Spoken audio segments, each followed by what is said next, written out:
하나님의 살아계시고 영원한 말씀입니다. 그러므로 바로가 그의 모든 백성에게 명령하이르되 아들이 태어나거든 너희는 그를 나일강에 던지고 딸이거든 살려두라 하였더라.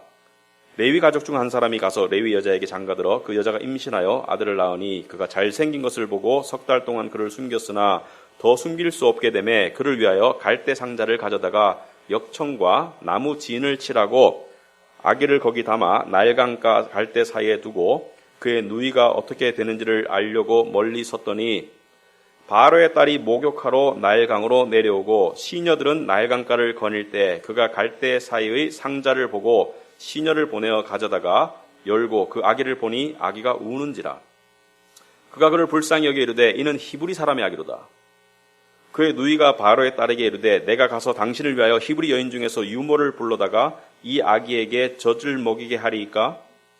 바로의 딸이 그에게 이르되 가라 하매 그 소녀가 가서 그 아기의 어머니를 불러오니 바로의 딸이 그에게 이르되 이 아기를 데려다가 나를 위하여 젖을 먹이라. 내가 그 싹스를 주리라. 여인이 아기를 데려다가 젖을 먹이더니 그 아기가 자라매 바로의 딸에게로 데려가니 그가 그의 아들이 되니라. 그가 그의 이름을 모세라 하여 이르되 이는 내가 그를 물에서 건져내었음이라 하였더라. 아멘. 우리 기도하시겠습니다. 앉으시고요. 하나님 아버지 감사합니다. 오늘도 변함없이 저희들을 하나님의 말씀으로 공급하여 주심을 감사합니다. 아버지 하나님, 하나님의 말씀의 은혜가 정말 필요한 저희들입니다. 하나님께서 은혜 베풀어 주시옵시고 한 영혼도 깨달음 없이 그냥 돌아가는 영혼 없도록 꼭 붙들어 주셨기를 간절히 소망합니다. 예수님 이름으로 기도합나이다. 아멘. 예, 우리는 공적으로는 이 주일날 예배를 드리고 또 뭐 바이블 스터디도 있고 주중에 또 개인적으로도 뭐 큐티도 하시고 하겠지만 우리가 하나님께 이 은혜를 말씀을 통해서 은혜를 입었다 이걸 어떻게 표현할 수 있을까? 진리를 깨달았다 어떻게 표현할 수 있을까? 여러분 한 번씩 먼데 여행 가시는 경험이 있을 겁니다. 이렇게 가가지고 이렇게 한적한 뭐 펜션이나 바닷가에서 이렇게 누워서 하늘을 이렇게 바라보시면 하늘에 별이 초롱초롱 떠 있죠. 그럴 때 여러분 여러 가지 생각을 하시겠지만 이런 생각이 들지 않습니까? 내가 왜 이렇게 각박하게 살고 있는 거 모르겠다. 보니까 정말 넓은 하늘을 바라보니까 뭔가 이렇게 너무 각박하고 너무 이렇게 갇혀있던 그런 마음과 생각들과 그런 어떤 여러 가지 감정들이 스르륵 풀어지면서 이게 긴장이 슥 풀어지면서 너무 빡빡하게 살고 있었던 것 같아. 너무 좁게 살고 있었던 것 같아. 이제는 그렇게 살지 말아야지 라고 돌아가지만 또 돌아가게 되죠. 또 이렇게 자기의 작은 삶 속에 갇혀서 다람쥐 쳇바퀴 돌듯 살면서 마치 그것이 세상의 전부인 양 그렇게 살아가는 게 인생인데 우리가 하나님께 말씀으로 은혜를 받는다는 것도 마찬가지입니다. 우리가 영적으로 마음적으로 너무 갇혀 있을 때가 있어요. 너무 이렇게 좁아져 있을 때가 있어요. 그래서 우리는 한 번씩 진리를 통해서 그 마음이 열리고 확장되는 은혜가 필요한데 여러분 진리가 무엇이냐면 말이죠. 성경에서 말하는 진리는 두 가지 개념인데 첫 번째 개념은요. 우리가 살고 있는 이 알 수 없는 세상과 인생에 대한 설명이 진리입니다. 그러니까 세상이 어떻게 생겨났고 어떻게 움직이고 있으며 앞으로 나의 영원한 운명은 어떻게 될 것인가 거기에 대한 구체적인 설명이 진리입니다. 물론 이것을 설명하기 위해서 과학자들도 노력하죠. 예를 들어서 이 진화론을 발표한다든지 또 앞으로 세상에 대해서는 많은 사람들이 앞으로 저 세상은 있을 거야 없을 거야를 따지고 있고 하지만 무신론자도 진정한 무신론자는 사실 총알이 날아오는 이 참호 속에서 신을 안 찾을 수 있으면 진정한 무신자래요. 그런데 경험상 보면 참호 속에서 총알이 날아올 때 그 죽음의 문턱 앞에서는 다 신을 찾더라는 거예요. 예를 들어서 얼마 전에 몇 달 됐습니다만은 알프스 산맥에 이 비행기 부기장이 돌진해가지고 수백 명이 한꺼번에 이렇게 죽는 그런 참사가 있었는데요. 그때 기록을 보면 대부분 사람들이 뭐라고 말하고 죽었습니까? 자기의 말로 Oh God, 신이시여, 하나님이여 이렇게 말하고 최후를 맞이했거든요. 왜냐하면 마지막 순간이 되면 인간은 불현듯 신에 대한 인식이 깨어납니다. 그래서 믿지 않는 사람들조차도 누군가가 죽으면 이렇게 위로하죠. 지금 좋은 데 가셨을 거야. 평소에 안 믿다가도. 그리고 먼저 간 분이 있는 경우에는 뭐라고 말합니까? 두 분이 함께 계실 거야. 이렇게 위로를 하지 않습니까? 왜냐하면 그 마음 가운데 막연하게나마 저 세상에 대한 동경과 우리는 영원한 존재라는 것을 생각하기 때문에 그래서 이 출애굽기 말씀을 통해서 우리는 무엇을 보길 원합니까? 빅픽처를 보길 원한다. 큰 그림을. 역사의 큰 그림을 보기를 원하고 그 큰 그림이 어떻게 움직이고 있으며 왜 어디를 향해서 누구를 통해서 움직이는가 이것을 보기 위해서 우리는 이 스토리를 읽는데요. 이 스토리 내용은 그냥 스토리고 그냥 재밌습니다. 여러분이 보시면 그러나 이 스토리를 통해서 하나님은 위대한 스토리텔러다. 그래서 하나님은 이야기꾼이세요. 그 이야기를 통해서 우리에게 당신이 전달하고자 하는 깊은 진리를 전달하시는 그런 놀라운 능력이 있습니다. 그래서 스토리를 통해서 우리는 그 안에 담겨있는 하나님의 음성을 듣기를 원한다. 자, 모세의 이야기는 여러분 영화도 보셨죠? 이 모세는 히브리 집안에 태어나서 애굽의 양자가 되어서 나중에 출애굽을 인도하는 이스라엘의 구원자가 모세입니다. 지난 시간에 우리가 어디까지 보았느냐? 지난 시간에 이야기를 종합해보면 이스라엘 사람들이 애굽 땅으로 가고 난 다음에 그 숫자가 기하급수적으로 늘어나니까 애굽 왕이 두려웠어요. 이 지난 시간에 두려움에 대해서 이야기했는데 애굽 왕이 두려워서 어떻게 했습니까? 얘들을 좀 혹사시켜라. 숫자가 줄어들도록. 왜냐하면 너무 피지배 민족이 너무 숫자가 늘어나면 적이 침입했을 때 그들과 동맹해서 우리를 치고 도망갈까 봐. 그래서 이 고된 노역을 시켰는데 고된 노역을 하는데 숫자가 더 늘어요. 여러분 그 노동자들이 아이를 더 많이 낳습니다. 통계적으로 보면은 이 상류층 엘리트 계층이 아이들을 적게 낳아요. 아무튼 아이가 많이 늘어나니까 어떻게 명령합니까? 극단적인 조치를 취하죠. 히브리 산파들을 불러서 조산원들을 불러서 야 너희들이 아이를 낳는 여자를 도와줄 때 그 아이가 아들이면 죽여버려라. 딸이면 살려둬라. 왜? 딸은 그냥 대를 잇는 것이 아니니까. 그래서 아들은 죽여라. 여러분 과거에 왕의 명령을 거역하면 그것은 죽음이에요. 오늘날에는 독재국가에서나 가능한 일이지만 옛날의 왕은 신과 동일한 존재입니다. 특히 애굽 시대, 이집트죠. 요즘 말하면 이집트 시대 애굽의 바로 왕 파라오는요 태양신으로서 숭배를 받았기 때문에 왕의 명령을 거절하면 그냥 죽어요. 그런데 이 히브리 산파들이 어떻게 했습니까? 왕에게 거짓말을 하죠. 뭐라고 말합니까? 히브리 여자들은 너무 힘이 세서 너무 체력이 좋아서 도착하기도 전에 애를 쑥쑥 낳아서 죽일 틈이 없었다. 이렇게 말하니까 왕이 죽일 수도 있는데 하나님께서 왕의 마음을 움직여서 못 죽이도록 하고 그리고 히브리 산파들을 축복하십니다. 왜 축복했습니까? 하나님을 두려워했기 때문에. 그래서 지난 시간에 제가 두려움에 대해서 말했습니다. 두려움을 극복하는 길은 무엇이냐? 세상에 살면서 우리는 두려움을 많이 느껴요. 사람에 대한 두려움을 많이 느낍니다. 그 두려움을 극복하는 비결은 하나님을 두려워하는 것이다. 그래서 바로 왕을 두려워하지 않고 하나님을 두려워해서 바로 왕의 두려움을 극복했다. 자, 여기까지 오니까 바로 왕은 왕이지만 두려워요. 히브리 사람들이 숫자가 점점 늘어나니까 두려워서 극단적인 조치를 취합니다. 22절에 뭐라고 말합니까? 그러므로 바로가 그의 모든 백성에게 명령하여 이르되 아들이 태어나거든 너희는 그를 나일강에 던지고 딸이거든 살려두라. 이 명령입니다. 최후 통첩이에요. 아들이 태어나면 나일강에 던져서 죽여라. 근데 이 명령을 누구에게 했습니까? 부모에게 한 게 아닙니다. 그의 자기 백성에게 애굽 사람들에게 한 것이죠. 지배 민족에게. 그러니까 옆집에 히브리 족속의 아이가 태어나면 그 주변에 살던 사람들, 애굽 사람이고 히브리 사람이고 간에 그 아이를 데려다가 강물에 던져 죽여라. 부모가 스스로 자기 손으로 하던 아니면은 주위 사람들이 하던 죽여라. 그러므로 이 명령은 어길 수가 없어요. 왜? 이 명령이 어겨져서 한 집의 아이가 안 죽으면 그 집은 몰살당하게 되어 있습니다.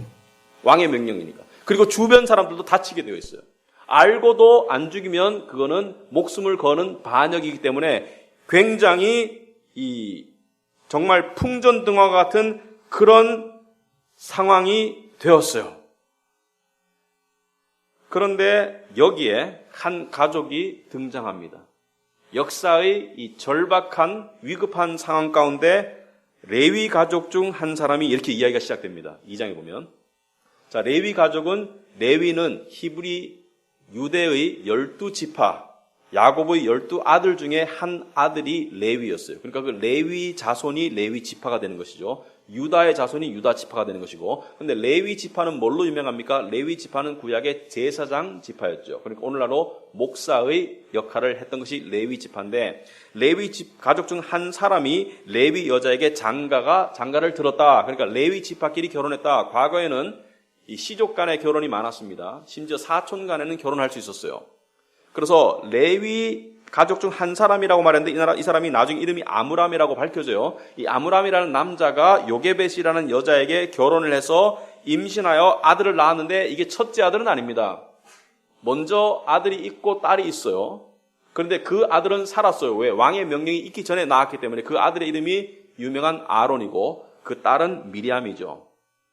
그런데 지금 이 아들이 태어났는데 그가 잘생긴 것을 보고 석 달 동안 숨겼다.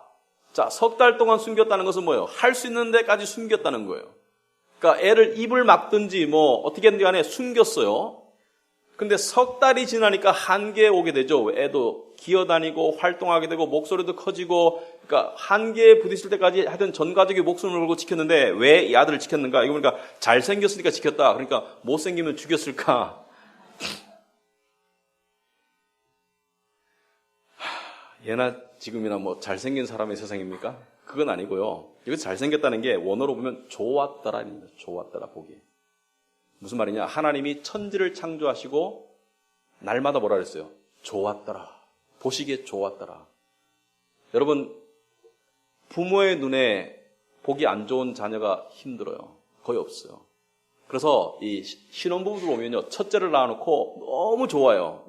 너무 잘생기고 너무 이쁘대. 근데 옆에 사람들이 그만큼 동조를 안 해주면 불쾌하고 이해를 못해. 아니 이렇게 예쁜 애를 보고 예쁘다는 말을 한 3번쯤 해야 되는데 한 번도 겨우 안 하다니, 그러면서 막 기분 나빠하거든요. 근데 나중에 시간이 지나서 그때 사진을 보면서 그때 왜 우리가 이렇게 얘가 예뻤다고 생각했을까? 지금 보니까 별론데, 이런 얘기를 하거든요. 왜냐하면 부모 눈에는 눈에 넣어도 안 아플 정도로 예쁘죠. 여러분도 다 예뻤어요. 다 잘생겼고.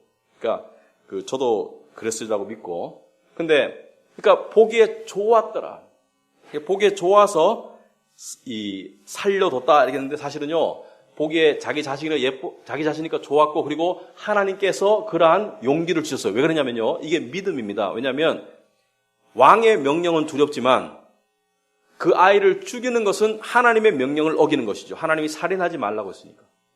그러니까 히브리 3파처럼 똑같이 이들도 자기의 목숨을 걸고 왕의 명령을 거부하고 하나님을 따랐던 거예요. 그래서 이것을 믿음이라고 합니다.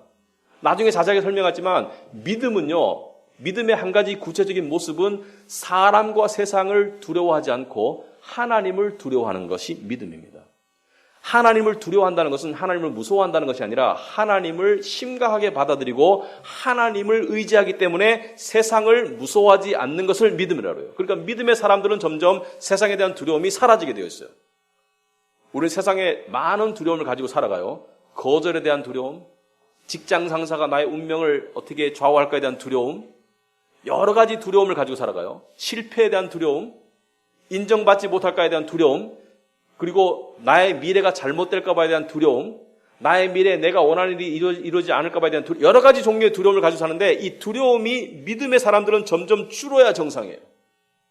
왜? 하나님을 두려워하기 때문에. 그래서 세상을 두려워하는 사람들의 그 결과는 초조함과 불안입니다. 그러나 하나님을 두려워하는 사람들의 결과는 평강입니다. 만족이고. 그런데 이 세상을 향한 두려움에서 하나님을 향한 두려움으로 전이 되는 것이 믿음입니다. 자, 이들은 믿음을 가지고 하나님을 두려워했기 때문에 석 달 동안 정말 전 가족이 합심해서 이 아이를 숨겼는데 3절에 보니까 한계에 다다랐어요. 더 숨길 수 없게 되매 그를 위하여 갈대 상자를 가져다가 역청과 나무 진을 칠하고 아기를 거기 담아 나일강가 갈대 사이에 두었다. 여기 보면 더 숨길 수가 없어서 어떻게 했습니까? 그냥 나일강가에 던진 것이 아니라 갈대를 꺾어서, 여러분 이 갈대를 꺾어서 바구니나 광주리를 만드는 것을 이 텔레비에서 보신 분들이 있으실 거예요. 이 갈대를 가지고 광주리를 만들어서 거기에 역청을 바릅니다. 역청은 오늘날로 말하면 아스팔트로 보시면 돼요. 이 아스팔트를 왜 바르겠습니까? 물이 스며드는 것을 방지하기 위해서 받겠죠. 왜? 물이 스며들면 죽음이니까. 그래서 역청을 발라가지고 그 아이를 바구니에 놓고 나일강가 갈대밭에 내버려 두었다. 자, 여기까지는 뭐예요? 일단은 왕의 명령이니까 그 근처까지 간 거예요. 그런데 여전히 아이를 향한 애착과 아이를 살리고자 하는 그런 마음이 간절함을 알 수가 있겠죠. 근데 여기서 우리가 주의를 하나 살펴봐야 되는 게 있는데요. 여러분, 역청이라고 해서 역청이라는 단어가 구약에 또 나옵니다. 어디에 나오냐면은 노아의 방주에 나옵니다. 노아가 커다란 배를 만들고 난 다음에 노아 가족 8명과 온갖 종류의 짐승들을 그 안에 태웠어요. 그리고 하나님의 홍수의 심판이 이르기 전에 거기에 역청으로 그 앞뒤를 다 막았습니다. 발라서. 왜? 홍수가 왔을 때 그 물이 스며들면 죽으니까. 그래서 역청을 발랐는 거예요. 그러니까 역청은 무슨 역할을 합니까? 역청은 하나님의 심판으로부터 그 배 안에 있는 사람들을 살려주는 그런 역할을 했는 것이 역청입니다. 그런데 우리가 철없게 살펴보겠지만 한 번은 이런 일이 있었죠. 애굽의 장자들을 다 죽이는 하나님의 심판이 있었습니다.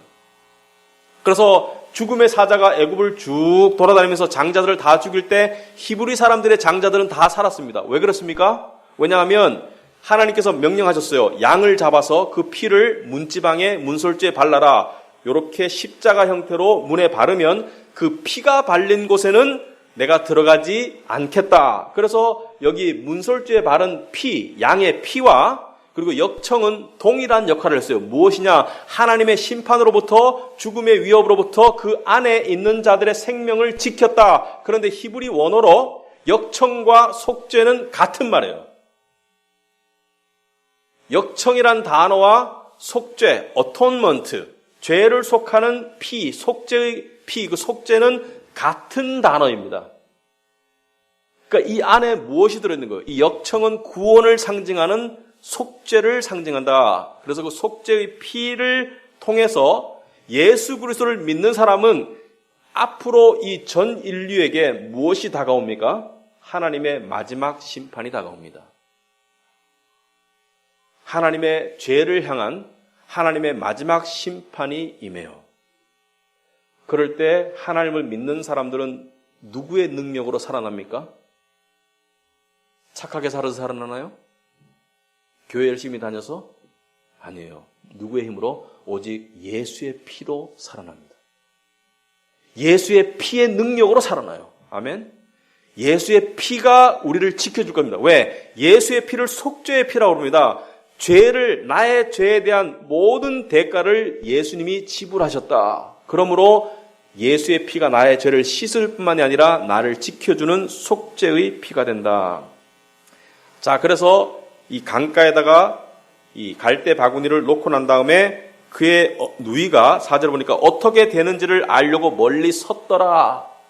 자, 믿음은요, 내가 정말 소중히 여기던 이 아이를 이제는 어쩔 수가 없어서 내 힘으로 지킬 수가 없어서 하나님의 손에 맡긴 거예요. 운명에. 갈대 상자에 넣어서 나일 강가에 두었는 거예요. 그런데 그리고 무시하는 게 아닙니다.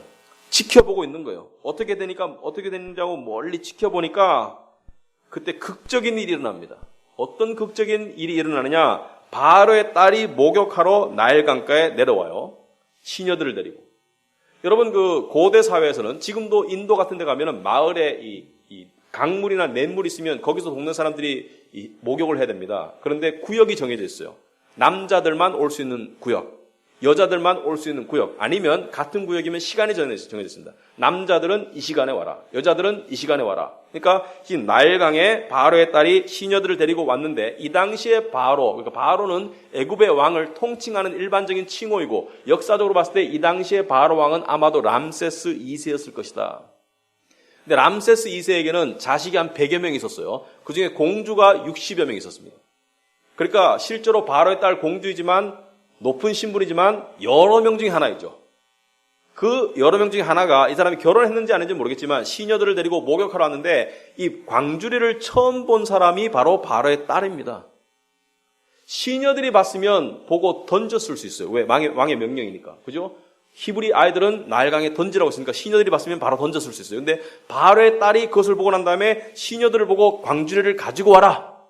광주리를 가지고 와서 열어보았어요. 6절에 보니까 열고 그 아기를 보니 아기가 이제 우는 거예요. 그런데 그가 그를 불쌍히 여겨 이르되 이는 히브리 사람의 아기로다. 자, 지금 이 아기를 바라보고 난 다음에 불쌍히 여기는 마음은 누가 주셨을까? 하나님이 주신 거예요.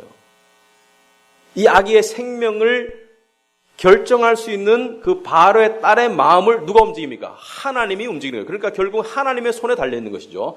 불쌍히 여기는 거예요. 그래서 아버지의 명령을 어깁니다. 그런데 다른 사람이 명령을 어기면 사형감이지만 왕의 딸이니까 이 명령을 어길 수 있는 치외법권이 적용되겠죠. 나중에 왕에게 고해도 왕이 그래 네가 하고 싶은 대로 하나의 예외쯤은 줄 수 있겠죠.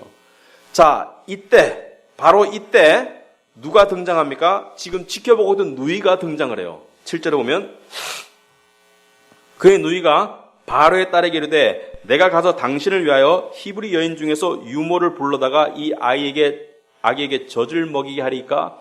이 듣기 좋은 제안을 합니다.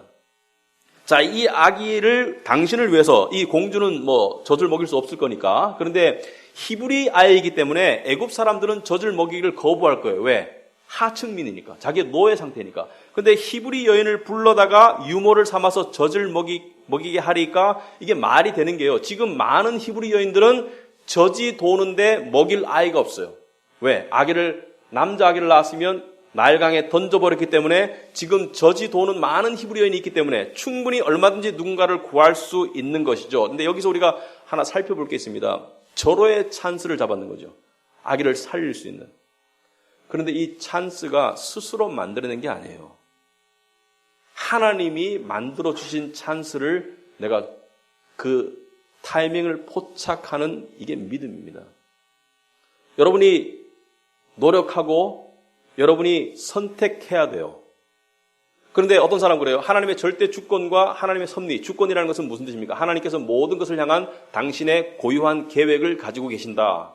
사람이 언제 죽을지 살지 모든 것을 향한 당신의 고유한 계획을 가지고 계시고 섭리라는 것은 무엇입니까? 그것을 이루어가시는 하나님의 손길을 섭리라고 그래요. 그래서 예수 안 믿는 사람들도 하늘의 뜻이라는 말을 사용합니다. 하늘의 뜻이 있어야 된다. 그건 무슨 말입니까? 하늘의 주권과 섭리를 인정하는 일반적인 믿음이죠. 물론 구원에 이를 수는 없지만은. 자, 그런데 하늘의 섭리와 주권을 인정한다고 해가지고 아이고 그러면 내가 할 게 없네 될 대로 되라 이게 아니라는 것이죠. 그래서 밸런스가 중요해요. 내가 내 운명을 개척하려고 열심히 하면 벽에다 머리를 박는 것 같은 그런 느낌이 들 겁니다. 반대로 그냥 자포자기하고 나는 아무것도 안 하고 있으면 별 일이 안 생길 거예요. 왜냐하면 하나님의 주권과 섭리는 인간의 노력과 선택 속에서 그것을 통해서 역사하시기 때문에. 그래서 하나님의 주권과 섭리를 인정하는 가운데 내가 노력하고 선택하는 그 자세를 지혜라고 합니다. 지혜. 지혜로운 사람은 타이밍을 알아요. 지혜로운 사람은 나갈 길과 멈출 줄 알아요. 지혜로운 사람은 그것을 분별할 수 있는 능력인데 지금 이 모세의 누나 미리암은 굉장히 지혜로운 아이입니다. 왜? 지혜로운 부모 밑에, 믿음의 부모 밑에 살았기 때문에 히브리 여인 중에서 유모를 불러다가 이 아기에게 젖을 먹이게 하리까? 그러니까 바로의 딸이 8절에 그에게 이르되 가라! 하매 그 소녀가 가서 누굴 불러왔습니까? 그 아기의 어머니를 불러왔는 거예요. 웃기죠? 졸지에 아기도 살고 어머니가 자기 젖을 그 아기에게 안전하게 먹일 수 있는 바로의 딸이라는 그 지위와 권력이 보호해주는 상태에서 그 아기를 안전하게 대놓고 공개적으로 키울 수 있는 그런 상황을 만들어줬어요. 이거 누가 만든 겁니까? 하나님이. 그리고 9절에 보니까 더 놀라운 게 웃긴 게 바로의 딸이 그에게 이르되 이 아기를 데려다가 나를 위하여 젖을 먹이라. 그러니까 그냥 여기 왔다 갔다 하는 게 아니라 네가 마음껏 키워라 데려다가. 그리고 뭐요? 내가 그 싹쓸 주리라. 내가 보조금도 줄게. 여러분 하나님의 섭리가 역사하시면 이런 놀라운 일이 납니다. 지금 아이의 생명만 구해줘도 다행인데 생명을 구해놓고 자기가 마음대로 공개적으로 키울 수 있어요. 너는 왜 안 죽였니? 바로의 왕의 아들이다. 바로의 왕의 아들을 누가 죽이겠느냐? 라면서 자기가 직접 젖을 먹일 수 있고요. 그리고 양육비까지 받는, 자기 아들을 자기가 젖먹이면서 양육비까지 왕궁에서 제공받는 이러한 놀라운 은혜가 하나님의 섭리에서 이루어졌다. 그리고 또 중요한 섭리가 있습니다. 만약에 이 아기가 애굽의 왕궁에 가서 그냥 애굽 사람들 손에 길러졌다면 껍데기만 히브리 사람이지 속은 완전히 애굽 사람이 됐을 거예요. 그런데 이 아기가 어머니 손에 길러지면서 어떤 과정을 겪느냐? 첫째, 히브리인의 민족적인 정체성이 들어갈 거예요. 너는 바로의 양자지만 너는 히브리인이고, 우리 히브리인은 이러한 역사를 가지고 있고 이러한 환경에 처해져 있고, 그리고 가장 중요하게는 우리 히브리인이 믿는 신은 이 신이다. 옛날 고대 사회에서요, 하나의 예외 없이 모든 민족은 다신을 믿었습니다. 우리 나중에 살펴보겠지만 애굽 사람들도 다신의 국가였어요. 나일강도 신이고 태양도 신이고 여러 가지 다신을 믿었는데, 히브리 사람들과 다른 민족들을 구별하는 게 뭐냐? 히브리 사람들은 유일한 신을 믿었어요. 하나님을. 왜? 하나님이 그들을 택해 부르고 당신을 알려주셨기 때문에. 그래서 이 모세를 키우면서 너는 히브리인이고 우리의 신은 태양이 아니라, 우리의 신은 바로가 아니라, 우리의 신은 나일강이 아니라 우리의 신은 여호와 하나님이라는 것을 가르쳤다. 그리고 어느 정도 나이가 들어서 자라매, 10절에 그 아기가 자라매 바로의 딸에게로 데려가니 그가 그의 아들이 되니라. 자, 이 아들이 되어서 어떻게 했겠습니까? 애굽의 온갖 좋은 교육을 다 받았겠죠. 그러니까 신앙적인 토대 위에 세상적인 학문을 닦아서 나중에 지도자가 될 수 있는 그러한 토대를 닦았겠죠. 그리고 그 공주가 이 아들의 이름을 뭐라고 지었습니까? 모세라고 지었어요. 자기 엄마가 짓지 않고 공주가 지었지만 이 모세라는 이 이름에는 모세의 운명이 담겨 있습니다. 모세가 무슨 뜻이냐? 모세가 공교롭게도 애굽 말도 되고 히브리 단어도 돼요. 그러니까 모세라는 단어가 애굽 단어도 되고 히브리 단어도 되는데, 애굽 단어로는 뜻이 물에서 건져내다는 뜻이에요. 물에서 건져내다. 그리고 히브리 말로는 누구의 아들이라는 뜻입니다. 누구의 아들. 종 앞에 보면 물에서 건져낸 아들이라는 뜻입니다. 물에서 건져낸 아들. 그러니까 이 바로 왕의 공주가 머리도 비상했어요. 물에서 건져낸 아들이니까. 그리고 누가 또 섭리했겠습니까? 하나님이 그에게 지혜를 주시고 그의 마음을 움직여서 모세라고 지었는데, 모세는 나중에 어떤 역할을 합니까? 하나님의 아들들, 하나님의 자녀들을 홍해라는 거대한 죽음의 물에서 건져내는 그러한 구세주의, 그런 지도자의 역할을 하게 되죠. 자, 이 모든 것 하나에 우연이 없습니다. 우연처럼 보이지만 필연인 것을 깨닫는 것이 섭리예요. 근데 주권과 섭리를 여러분이 생각할 때 조심할 게 있습니다. 미리 깨닫기를 기대하지 마세요. 절대로 미리 안 깨달아집니다. 이 당시에는 아무도 몰라요, 모세의 운명을. 나중에 깨달아지는 거예요.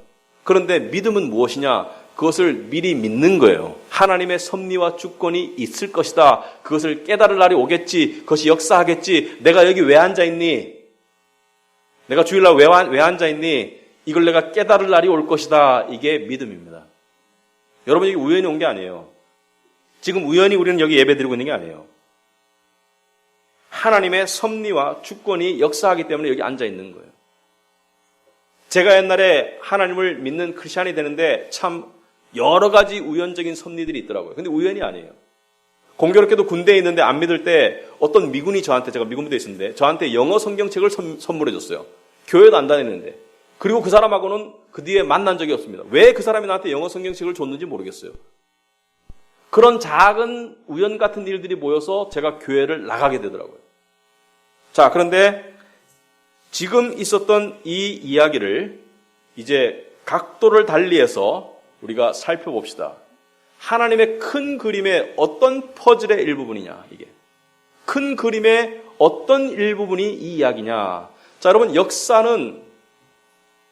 성경이 전하는 역사는 하나님이 세상을 창조하셨다. 요즘에 우매한 사람들은 이 진화론을 이야기하지만 진화론이 아니라 하나님이 세상을 창조하셨다. 창조하셨을 때는 불멸성을 주셨다. 생명의 존재로. 여러분, 세상 사람들이 교회 성경이 세상 사람들을 향해서 뭐라고 말합니까? 자연 상태 인간을 향해서 우리도 한때 죄 가운데 죽었다 그래요. 이게 이해가 안 되죠. 죄인이라는 것을 인정한다 치더라도 내가 지금 엄연히 살아있는데 지금 말하고 있고 생각하고 있는데 성경에서의 생명의 개념을 알면 이유를 알 수가 있습니다. 여러분 복숭아가 있어요. 그 복숭아에 벌레가 들어갔어요. 그래서 복숭아가 썩기 시작했어. 그럼 여러분 이 복숭아를 뭐라고 부릅니까? 썩은 복숭아라고 해요. 썩은 복숭아. 그리고 다 썩어가도록 썩은 복숭아 상태예요. 왜? 이미 썩음이 시작되었기 때문에.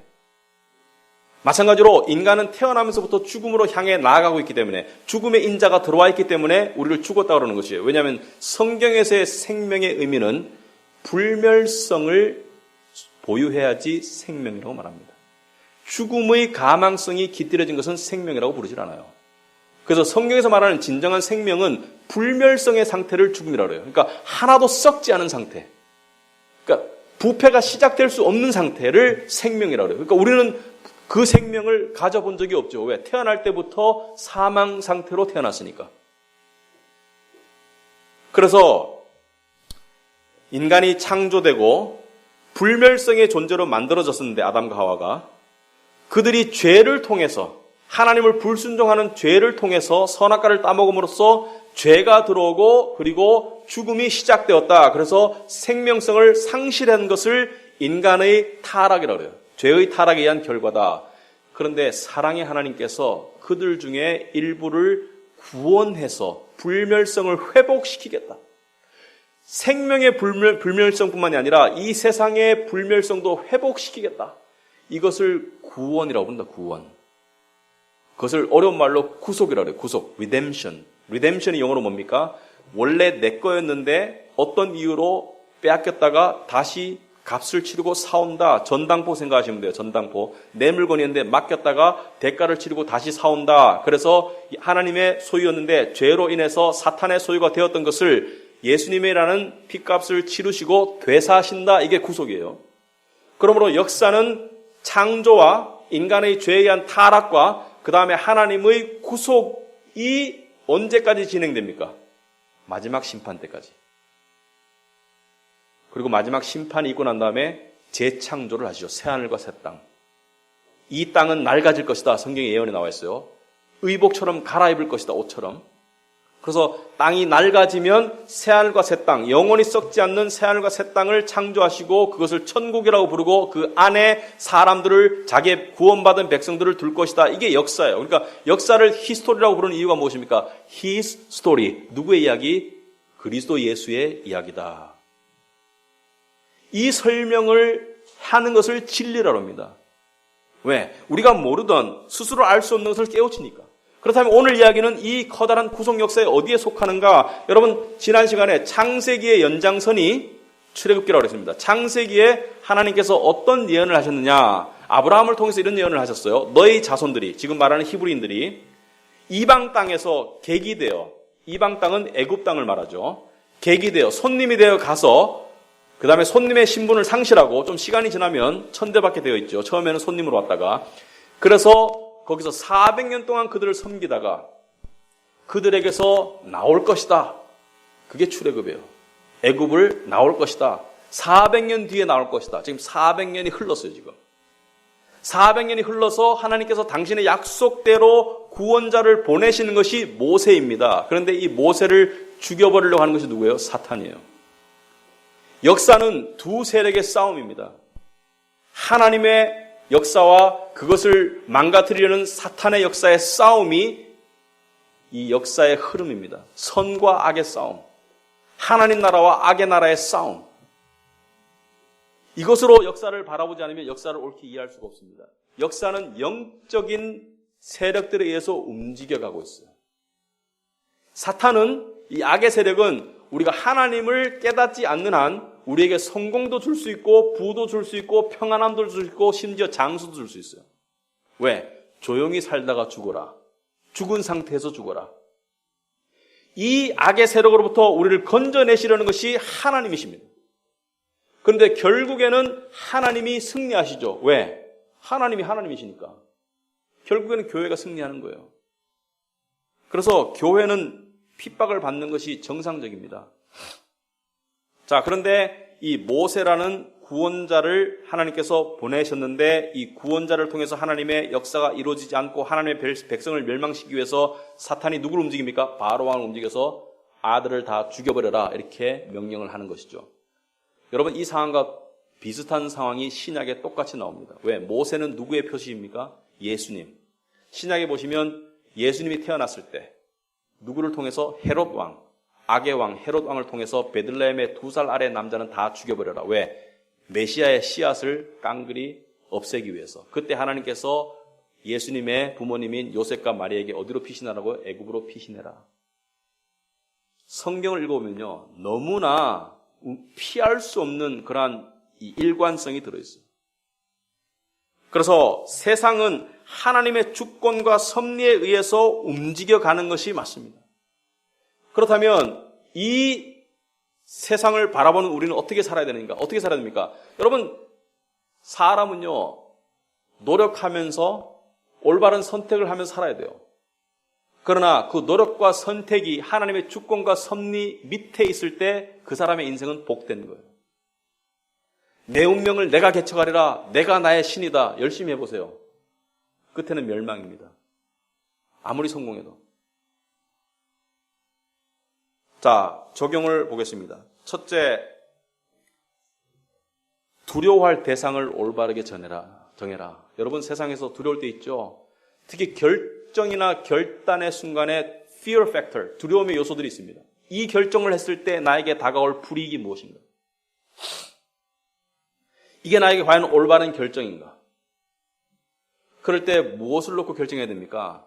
사람을 향한 두려움, 세상을 향한 두려움, 자기의 잘못된 어떤 판단, 너는 마음을 다하여 여호와를 의뢰하고 내 명철을 의지하지 말아라. 잠언 3장의 말씀이죠. 내 생각대로 하는 그런 것이 아니라 무엇을 보고 하라고요? 하나님을 두려워하는 마음으로 살아가야 된다. 왜? 하나님을 두려워함과 세상을 두려워함은 서로 이율 배반적이에요. 동시에 세상을 두려워하고 하나님을 두려워할 수 없습니다. 믿음이라는 것은 세상을 두려워하고 세상의 종로로 하던 자들의 삶이 하나님을 두려워하기 때문에 세상으로부터 벗어나는 게 믿음이에요. 그러니까 믿음의 사람들은 세상을 향해 담대하게 됩니다. 그리고 세상을 두려워함의 결과는 아까 말씀드렸듯이 초조함과 불안과 무의미함이죠. 그러나 하나님을 두려워하는 쪽으로 나가는 사람은 어떻게 돼요? 점점 담대함과 겸손함과 그리고 평강이 늘어나게 되어 있습니다. 그리고 두 번째로 하나님을 두려워하고 하나님께 맡긴다는 것은 자포자기의 삶이 아니다. 우리는 극단적인 선택을 할 수가 있어요. 세상을 두려워서 세상적인 선택을 할 때가 있고, 아니면은 그냥 내가 열심히 해야지, 이뤄야지 그렇게 달려가는 경우가 있고, 두 번째는 그냥 다 놔버려야지. 둘 다가 아니에요. 지혜는 적절한 조화입니다. 하나님의 주권과 섭리를 믿지만 인간의 노력과 책임과 결단을 통해서 그 주권과 섭리가 역사하신다는 것을 알아야 돼요. 방에 들어누워 있으면 아무것도 안 일어납니다. 하나님의 주권과 섭리를 믿지만 간절히 하나님의 손길을 기다리면서 자포자기가 아니라 자기 할 도리를 하는 것을 믿음이라고 그래요. 그러니까 믿음은 능동성과 수동성의 절묘한 조화예요. 우리는 수동적이에요. 왜? 하나님의 섭리와 주권이 모든 것을 결정하지 우리가 결정하는 게 아닙니다. 그렇지만 우리는 능동적일 수 있어요. 왜? 그 섭리와 주권 아래서 우리는 우리가 해야 될 것을 열심히 하고 살아라. 그래서 자신이 할 수 없는 것을, 자신이 지킬 수 없는 것을, 자신이 이룰 수 없는 것을 하나님께 전적으로 맡기고 그리고 그분의 판결을 기다리는 것을 믿음이라고 한다. 여러분의 삶 가운데 적용할 부분이 분명히 있을 것입니다. 여러분의 삶 가운데 여러분이 너무나 소중하고 너무나 중요한 문제인데 3개월 동안 바둥바둥 거리는데도 해결할 수 없는 것이 있을 거예요. 그럴 때 어떻게 해요? 하나님께 맡겨라. 맡긴다는 게 무엇입니까? 여러분 수술 환자가 수술대 갈 때 의사에게 맡겨야 되잖아요. 맡기는 게 뭐예요? 들어 누워가지고 마음대로 하세요. 마음대로 하세요. 맡기는 거예요. 그리고 맡기고 뭐예요? 속으로 기도하고 바라는 것이죠. 이게 맡기는 거예요. 여러분, 맡김의 믿음을 보여주신 분이 예수님입니다. 예수님은 십자가를 향해서 가시면서 얼마나 두려우셨겠어요? 신이시지만 인간의 모습으로 오셨잖아요. 인성으로 오셨기 때문에 그 육체의 고통을 다 느낄 수가 있었습니다. 그러므로 십자가에 가시기 전에 그 고통을 미리 아셨고 신이기 때문에 예지의 능력이 있으니까 미리 아셨고 그 엄청난 수치와 그 창에 찔림의 그 수모를 고통을 미리 아셨고 또 동시에 하나님으로부터 한 번도 버림받은 바가 없으신 주님께서 버림받는 것에 대한 두려움을 미리 아셨어요. 그래서 뭐라고 기도했습니까? 아버지, 할 수 있거든 이 잔을 옮겨주세요. 솔직한 기도죠. 할 수 있거든 이 잔을 옮겨주세요. 그러나 내 뜻대로 마시고 아버지의 뜻대로 하옵소서. 이 믿음입니다. 그러니까 자포자기도 안 해요. 완전히 내어드리지만 뭐예요? 여전히 하나님을 향한 믿음의 손을, 믿음의 그 끈을 붙잡고 있는 것이죠. 여러분, 인생을 살아가는 여러분, 우리 인생에 우리 스스로 우리의 운명을 개척할 수 있습니까? 그런 착각이 들 때가 있더라고요. 특히 젊었을 때. 근데 좀 더 살아보세요. 아닙니다. 그러면 누가 결정합니까? 하나님이. 무엇을 통해서? 나의 믿음을 통해서. 그래서 하나님을 믿는다는 것은요, 하나님을 믿는다는 것은 그분의 주권과 섭리를 인정하는 거예요. 그분의 뜻대로 될 겁니다. 그러나 그분의 뜻대로 된다 해가지고 나의 노력과 선택이 전혀 안 들어가는 것이 아니다. 이게 굉장히 설명하기가 곤란해요. 어떻게 설명할 길이 없어요. 그러나 하나님의 주권과 섭리는 인간의 노력과 선택과 조화를 이루어서 역사하신다. 악인에게는 악한 쪽으로, 믿음의 사람에게는 믿는 쪽으로. 그런 믿음을 가지시고 여러분의 삶을 살아가시기 바랍니다. 기도하겠습니다.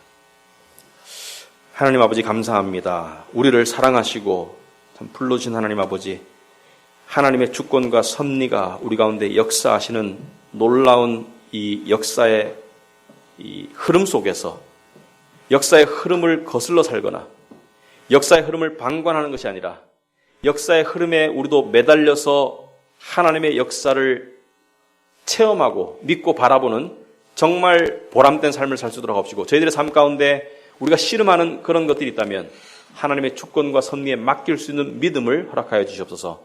예수님 이름으로 기도합나이다. 아멘.